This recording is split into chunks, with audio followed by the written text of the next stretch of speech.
Assalamualaikum warahmatullahi wabarakatuh. Halo teman-teman.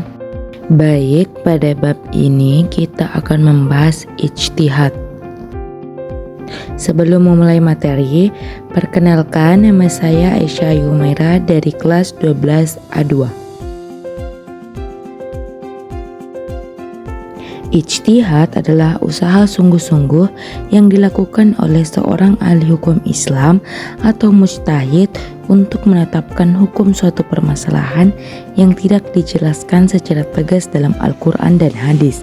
Dengan kata lain, ijtihad dilakukan untuk mencari solusi hukum atas persoalan baru dengan menggunakan akal dan pengetahuan yang mendalam, tetap berpedoman pada prinsip-prinsip ajaran Islam.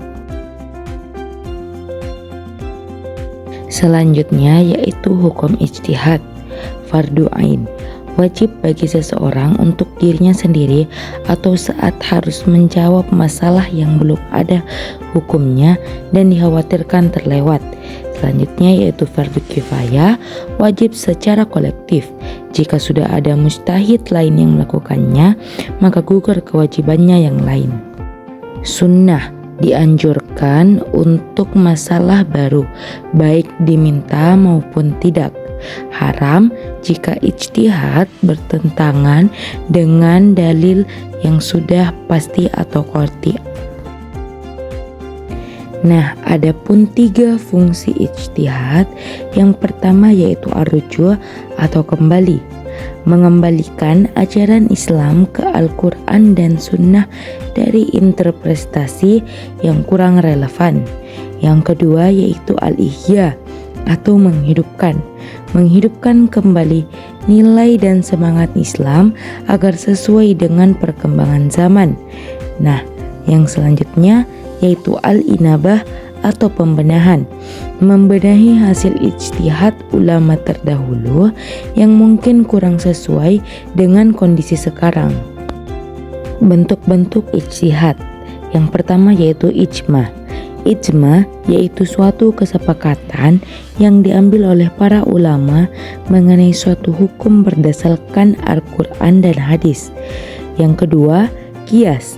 Qiyas adalah metode menetapkan hukum dengan menyamakan masalah baru dengan masalah lama yang sudah ada hukumnya karena memiliki kesamaan sebab atau sifat.